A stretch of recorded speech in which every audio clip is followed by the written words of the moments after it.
Assalamualaikum warahmatullahi wabarakatuh. PPKN kelas 12 kemarin kita sudah membahas tentang beberapa macam pelanggaran hukum. Kita hari ini akan membicarakan sistem peradilan nasional. Tetap semangat, tetap jaga kondisi kalian. Mudah-mudahan kalian tetap sehat selalu, tetap jaga kondisi kalian. Ikuti himbauan pemerintah, tetap prokes 5M. Sistem peradilan nasional. Sistem peradilan nasional itu diartikan sebagai suatu keseluruhan komponen peradilan nasional yang meliputi pihak-pihak dalam proses peradilan, hierarki peradilan maupun aspek-aspek yang bersifat prosedural dan saling berkaitan sedemikian rupa, sehingga terwujud keadilan hukum. Untuk mewujudkan tujuannya, seluruh komponen dalam sistem peradilan harus berfungsi dengan baik. Adapun komponen tersebut dapat diuraikan sebagai berikut. 1. Materi hukum material dan formal atau hukum acara. Hukum material adalah hukum yang berisi tentang perintah dan larangan. Adapun hukum formal adalah hukum yang berisi tentang tata cara melaksanakan mempertahankan hukum material. 2. Prosedur peradilan atau komponen yang bersifat prosedural. Prosedur peradilan yaitu bagaimana proses pengajuan perkara mulai dari penyelidikan, penuntutan sampai pada pemeriksaan pada sidang pengadilan. Prosedur pengadilan yang berlaku meliputi 1. Penyelidikan, B. Penyidikan, C. Penuntutan, D. Mengadili. Secara umum, peranan lembaga peradilan adalah menerima, memaksa, dan sekaligus memutuskan suatu perkara pada sidang pengadilan dalam rangka untuk menegakkan hukum dan keadilan. 3. Budaya hukum. Budaya hukum merupakan komponen yang sangat penting dan menentukan tegaknya keadilan adalah kesadaran hukum. 4. Hierarki perkembangan peradilan. Susunan lembaga peradilan yang secara hierarki memiliki fungsi dan kewenangan peradilan masing-masing. Baik, kita lanjutkan di jenis pelanggaran hukum HAM. Di pelanggaran hukum dan HAM di Indonesia telah banyak terjadi. Pelanggaran hukum paling banyak dilakukan oleh semua lapisan masyarakat, baik oleh individu, kelompok maupun oleh penegak hukum sendiri. Pelanggaran hukum selalu terkait dengan pelanggaran HAM. Di balik peristiwa pelanggaran hukum selalu dibarengi dengan pelanggaran HAM. Pelanggaran tersebut mulai dari pelanggaran ringan, sedang hingga yang berat. Coba Anda perhatikan kasus di bawah ini, kemudian identifikasikan pelanggaran hukum dan HAM apa saja yang terjadi di dalamnya. Pelanggaran hukum dan HAM ringan. Pelanggaran hukum dan HAM ringan yang sering dilakukan orang tetapi tidak dirasakan sebagai pelanggaran. Pelanggaran ringan tersebut terkait dengan pola budaya dan kebiasaan perilaku masyarakat. Kebiasaan tidak mau antri, menyeberang, tidak pada tempatnya, membuang sampah di sembarang tempat, menyerobot rambu lalu lintas, dan lain sebagainya. Akibat yang ditimbulkan dari pelanggaran hukum dan HAM ringan ini memang tidak begitu dirasakan oleh orang lain, tetapi membuat tidak ada ketertiban. Masyarakat seakan-akan sudah terbiasa dengan fenomena pelanggaran semacam ini, sehingga bukan dianggap sebagai suatu pelanggaran, gitu kan. Kemudian lanjut di yang kedua, pelanggaran hukum dan HAM sedang. Berbagai pelanggaran HAM dalam bidang sosial publik dimulai dari tindakan manusia mengeksploitasi alam, menimbulkan kerusakan ekologi. Eksploitasi yang berlebihan tanpa menjaga kelestarian dan kelangsungan alami akan merusak sumber daya alam dan sumber daya hayati. Akibatnya timbul kerusakan ekosistem yang hebat sehingga hak publik untuk menikmati kehidupan ekosistem yang sehat menjadi terganggu. Beberapa contoh tindakan yang merusak ekosistem itu: 1. Pembalakan liar. Hutan tropik di Indonesia merupakan salah satu hutan terbesar di dunia. Hutan tersebut menjadi penyangga ekosistem dunia. Kekayaan hutan berupa flora dan fauna sangat lengkap, bahkan ada yang menjadi satu-satunya di dunia. Namun karena keinginan dan hasrat pribadi segelintir orang untuk memperkaya sendiri, hutan tersebut dieksploitasi secara liar dan tidak memperhatikan keselamatan dan kelestarian hutan. Berbagai pohon besar dan kecil ditebang untuk diambil kayunya. Penebangan tersebut dilakukan secara sistematis ketika terjadi pembukaan hutan untuk PIR atau Perkebunan Inti Rakyat dan HPH, hak penguasaan hutan, diberikan pada perusahaan perkebunan. Kayu yang dihasilkan dari sistem tebang habis hutan di Indonesia dikirim atau diekspor ke luar negeri. Kayu tersebut masih dalam bentuk gelondongan dan belum diolah langsung, dikirim ke negara-negara seperti Hong Kong, Korea, Singapura, dan Malaysia.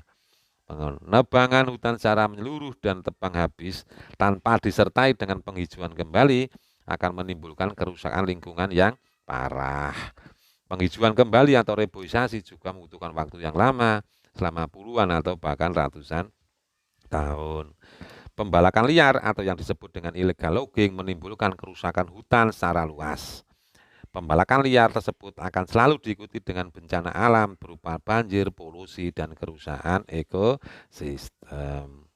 Kemudian contoh yang kedua atau B, penambangan pasir pantai di Riau dan Kalimantan. Negara Indonesia memiliki wilayah kepulauan yang luas. Pulau-pulau yang ada di dalamnya terdiri dari pulau besar dan kecil. Pulau tersebut ada yang sudah memiliki nama dan masih banyak juga yang belum diberi nama. Menurut Lembaga Penerbangan Antariksa Nasional, jumlah pulau tersebut lebih dari 17.500 pulau. Sebagian besar pulau tersebut belum berpenghuni karena letaknya terpencil dan berjauhan. Ketika kayu hutan sudah mulai berkurang dan penebangan sudah mulai dibatasi dengan tebang pilih, maka orang kemudian mengalihkan sumber daya alam yang dieksploitasi untuk dijual. Salah satu sumber daya alam yang dijual tersebut adalah hasil penambangan pasir dan batu untuk diekspor ke Singapura. Pasir dan batu tersebut digunakan untuk mereklamasi atau menguruk pantai di Singapura.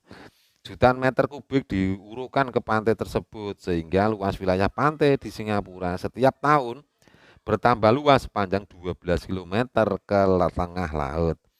Wilayah daratan Singapura semakin luas dan bila ditarik garis dengan wilayah Indonesia untuk dibagi dua, maka wilayah laut maupun darat Singapura makin luas dan wilayah Indonesia semakin berkurang.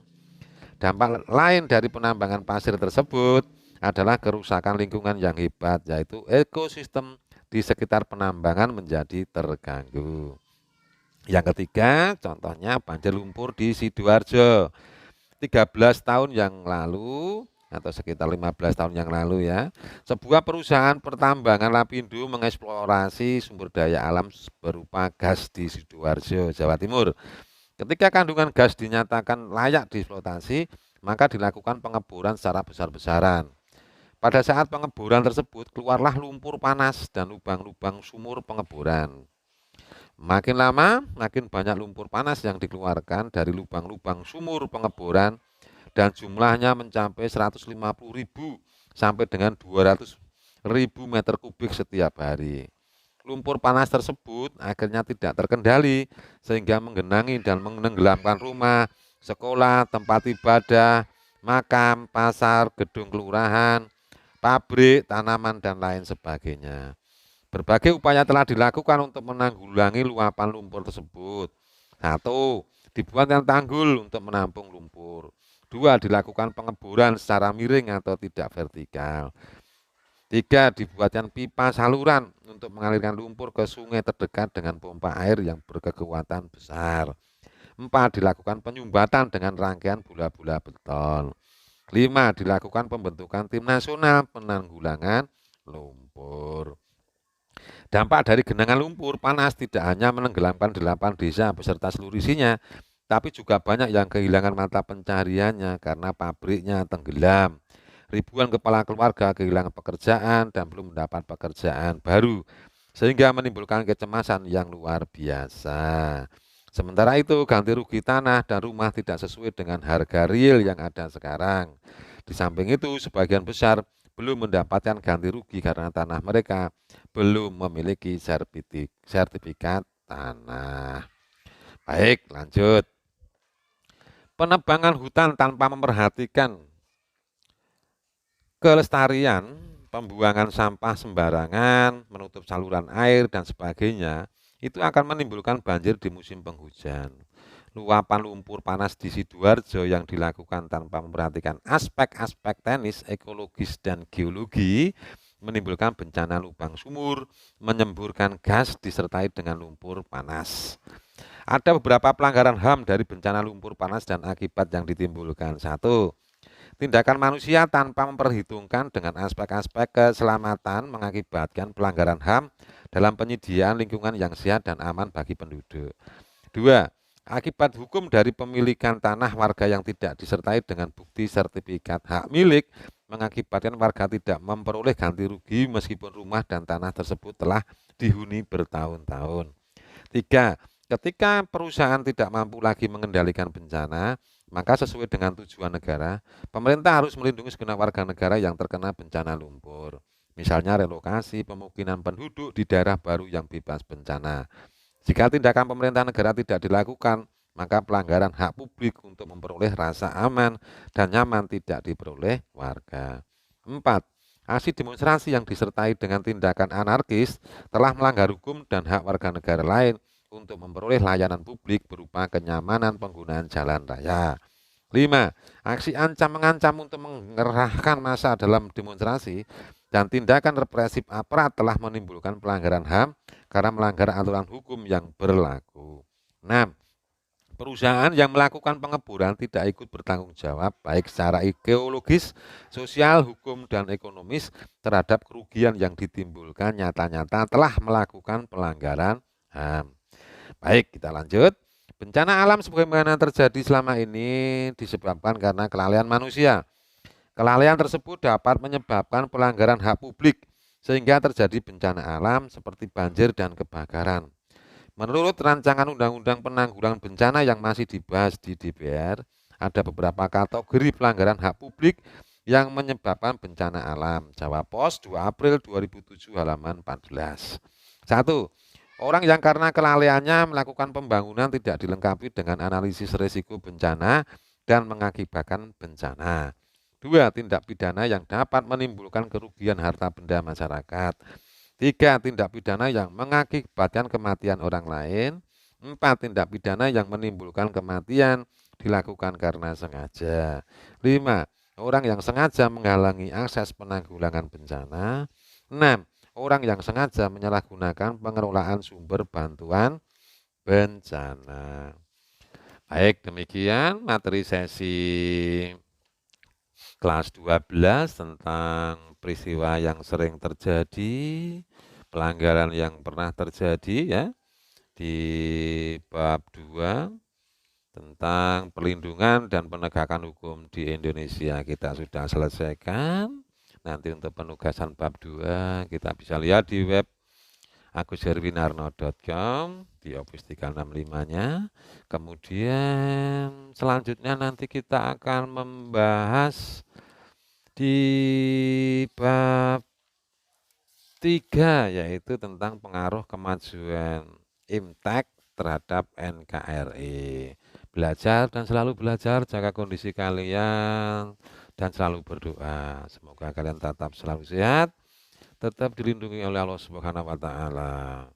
Sukses untuk kalian, tetap ikuti himbauan pemerintah Prokes 5M. Assalamualaikum warahmatullahi wabarakatuh.